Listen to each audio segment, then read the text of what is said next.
Souvent, ce sont les formes anciennes qui nous font le plus d'effet parce qu'elles réveillent en nous des souvenirs d'enfance ou nos premiers émois d'adolescence, ou peut-être que ça veut juste dire qu'on a du mal à accepter totalement la modernité et que c'est peut-être pour cette raison que le style néo-rétro a autant de succès. Et il y a des couteaux comme ça, quand on les voit la toute première fois, on sait tout de suite que ça va être un grand succès et une belle histoire d'amour. Bonjour à tous, vous êtes sur la chaîne Le Goût des Lames.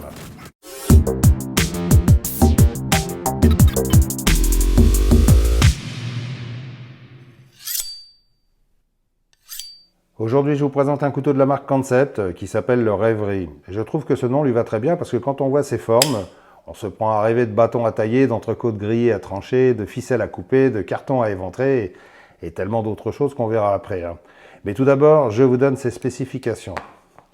Il fait une longueur fermée de 10 cm 5, longueur ouverte 17 cm 7, longueur de lame 7 cm 4, longueur de tranchant 7 cm 5, largeur de lame 22 mm, épaisseur de lame 3 mm, longueur du manche 10 cm 4, épaisseur du manche 11 mm 8. La lame est en acier 154 cm de forme légèrement clip point avec émouture plate et finition stone washed. Les plaquettes de manche sont en G10. L'ouverture se fait par front flipper et le verrouillage par liner lock. Les rondelles sont à roulement à billes céramique et le poids est de 83 grammes.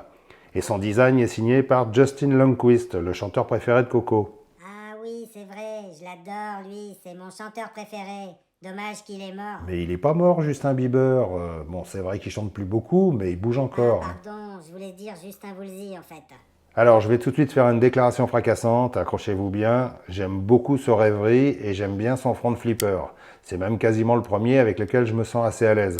Regardez ça, Et c'est plutôt cool parce que ce que j'aime dans les front flippers, c'est quand ça permet d'avoir des couteaux avec des lignes très pures. Et ce Rêverie en est un parfait exemple. Alors, il est décliné en plein de couleurs différentes, mais moi je l'ai choisi en jaune et noir pour changer un peu. Et puis j'aime bien le jaune et noir, ça me rappelle le bon vieux temps où Maya l'abeille partait butiner en chantant. C'est con, elle est morte elle aussi. Les finitions de ce Rêverie sont exemplaires. Tout est parfaitement assemblé, très bien ajusté, il n'y a aucun jeu nulle part, la lame est bien centrée, les vis sont bien noyées dans les plaquettes. Tout est parfaitement assemblé, très bien ajusté, il n'y a aucun vis sont bien noyées dans tout est parfaitement tout est parfaitement assemblé, très bien ajusté. Oups, désolé, j'ai tellement l'impression de me répéter quand je parle de couteau chinois que j'avais préparé un petit enregistrement pour me faire économiser de la salive. Mais apparemment, il y a un petit problème en régie. Donc pour résumer, avec Concept, on est rarement déçu par la qualité de fabrication. Le G10 des plaquettes a un bon grip, il y a un petit côté râpeux sympa que j'aime bien. À l'arrière, entre les plaquettes, on a un backspacer en G10 noir et petit détail sympa, il n'y a pas de vilain trou pour gâcher la ligne de ce couteau. Si on veut utiliser une dragonne, il y a un pin prévu pour ça à l'arrière du manche. Je le dis à chaque fois et je vais encore me répéter, mais c'est pour moi le meilleur système de passant pour dragonne, sur un couteau pliant en tout cas. Ça a plein d'avantages et aucun inconvénient. Le clip est de forme assez classique. Concept ne s'est pas du tout emmerdé à creuser la plaquette. Il est juste vissé par-dessus avec des vis à tête ronde. Ça, c'est un petit détail un peu agaçant parce que ça risque d'accrocher le bord de certaines poches. Mais bon, dans l'ensemble, ça fait le job. Et puis, on voit ça assez régulièrement chez les grandes marques et ça ne dérange personne. Par contre, il permet un port assez bas dans la poche et ça, c'est pas mal. Les plaquettes sont en deux parties séparées. D'ailleurs, ça se voit un peu par transparence. J'aime bien la partie noire avec les 5 stries qui donne un côté moderne en contradiction avec la forme générale assez classique. C'est un couteau, quand vous le voyez déplié, il vous en rappelle plein d'autres. C'est pas la forme la plus originale, mais l'équilibre et l'harmonie de ces lignes sont parfaitement réussis, je trouve. Sinon, on sent tout de suite la bonne ergonomie de ce manche et de cette lame. La forme un peu en banane va lui donner un bon confort et une bonne attaque de la matière à découper, surtout dans l'assiette. En plus, quand vous regardez la lame, avec son émouture plate, sa pointe qui remonte bien et la partie droite du tranchant qui vient bien près du manche. Et là, je dis merci à Justin de nous avoir évité les gros casse-gouttes, pardon. De toute façon, c'est pareil. Et les pseudo fingershell à la noix aussi. Regardez comme le manche disparaît dans ma main et pourtant, je l'ai vraiment bien en main. Et je peux vous assurer que c'est pas le premier morceau de bois venu qui va lui faire peur. Même du très dur. À utiliser, ce Rêverie est une merveille. Et je n'exagère pas. Vous me connaissez, je suis pas trop du genre hyper enthousiaste qui découvre chaque semaine le meilleur couteau de l'univers du monde entier. Moi, je reste toujours très pragmatique. Et quand j'aime un couteau, c'est que je lui trouve de vraies qualités. Et pas que marketing, si vous voyez ce que je veux dire. Voici Rulio. Rulio est amoureux depuis longtemps de la scène Le Goût des Lames. Il trouve que c'est la scène la plus drôle, la Tu plus portes des slips et inventive des caleçons, et la toi. plus honnête, mais surtout la plus sexy. Et il Salut, rêve c'est de toi, Le Goût rencontrer des le Goût des Lames Lames en personne, Donc il en parle beaucoup autour de lui, désolé, en si espérant tu le veux, on peut croiser aller un pédaler jour. au ça aussi, C'est devenu une ça peut obsession. porter de lui, Il voit le ça. goût de l'âme partout. Mais heureusement, pour se soulager, il peut régulièrement entendre sa belle voix chaude et sexy dans ses vidéos. Et ça le comble de bonheur. Dégueulasse. Au passage, je vous fais une rapide comparaison de taille avec le Benchmade Bugout, le CVV Elementum 2 et le Wii Banter. Alors, en ce qui concerne le système d'ouverture, je dois reconnaître que c'est pas mal foutu. Le front flipper est bien situé sur l'extrémité, il dépasse d'à peine 1 mm et il y a du jimping sur la partie arrondie très bien fait, pas du tout agressif, mais qui agrippe quand même très bien le pouce. Alors, chacun trouvera sa technique pour l'actionner, hein. Il y en a qui sont plus agiles que d'autres avec leurs doigts, moi j'ai trouvé la mienne. Et elle est assez simple et on en prend vite l'habitude. Je cale le manche dans le creux de ma main et en agrippant les doigts sur le clip, je presse sur le front flipper en tirant un peu vers l'arrière, comme on ferait avec un briquet. Ça vient tout seul et pratiquement à chaque fois sans se rater. Et connaissant mes déboires avec les front flippers, que je trouve en général assez peu ergonomiques et pas du tout instinctifs, là je trouve ça plutôt pas mal. Bon, entendons-nous bien, ça sera jamais aussi pratique qu'un flipper classique ou des thumb studs, hein.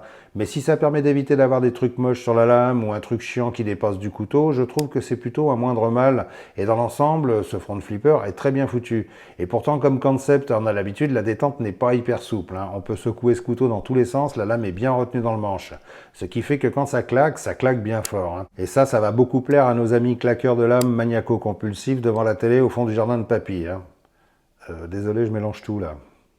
Tout dans ce couteau respire la qualité. Toutes les arêtes ont été adoucies, le liner lock est bien réglé, la fluidité est très bonne et chose que j'aime bien, c'est qu'elle n'est pas exagérée, ce qui permet de refermer la lame doucement sans avoir peur pour ses doigts. Tout le dos de lame est légèrement arrondi, le jimping est bien placé, il est de la même qualité que celui du front flipper, il est bien fini, bien arrondi, le guillochage est très bien fait et il agrippe très bien le doigt sans agressivité. C'est vraiment du travail très soigné. Et le détail raffiné qui fait la différence, c'est que Justin n'a pas prévu de stop pin classique pour bloquer la lame en position ouverte, comme on peut voir sur beaucoup d'autres couteaux. Là, il y a un système très discret de double téton qui glisse dans une rainure de chaque côté. C'est un peu dans le même esprit que le concept Integra que j'avais montré dernièrement. C'est assez sympa comme système et surtout très esthétique parce qu'il n'y a rien qui vient gâcher le look du manche et ça donne un aspect un peu aérien à la lame. Alors, là où ce couteau fait des merveilles, c'est sur les travaux de coupe, qui deviennent presque addictifs tellement on l'a bien en main et tellement sa lame est efficace. C'est celui que vous allez adorer utiliser sur vos côtes de bœuf ou vos entrecôtes, et sur le sauciflard et la charcuterie si vous mangez du cochon. Et si vous ne mangez pas de cochon, ça marchera aussi très bien sur la merguez et les boulettes de viande de mouton. Et si vous êtes vegan ou bouffeur de foin, ça marchera aussi très bien sur les légumes et les fruits et autre chose que mangent les véganes. D'ailleurs, ça mange quoi un vegan ? Des steaks de soja, des entrecôtes de quinoa ou des cuisses de poulet végétal poussées en plein air. Alors, mes conclusions sur ce concept rêverie, sans exagérer, je trouve que c'est un petit couteau très sympa, il est joli, agréable à utiliser, on a une bonne sensation de robustesse pour un couteau de cette taille qui met tout de suite en confiance. L'acier 154 cm est un bon acier milieu de gamme qui garde bien son tranchant et qui s'affûte facilement. Dans l'ensemble, c'est vraiment pas mal. Et si vous êtes fâché avec les front flippers, ce petit couteau va peut-être vous réconcilier. Le geste est peut-être moins facile et peut-être moins naturel qu'avec un flipper classique. Et encore, tout est relatif parce que personnellement, je n'ai jamais trouvé ça naturel de presser un truc qui dépasse du manche. Je préfère les boutons de pouce, mais bon.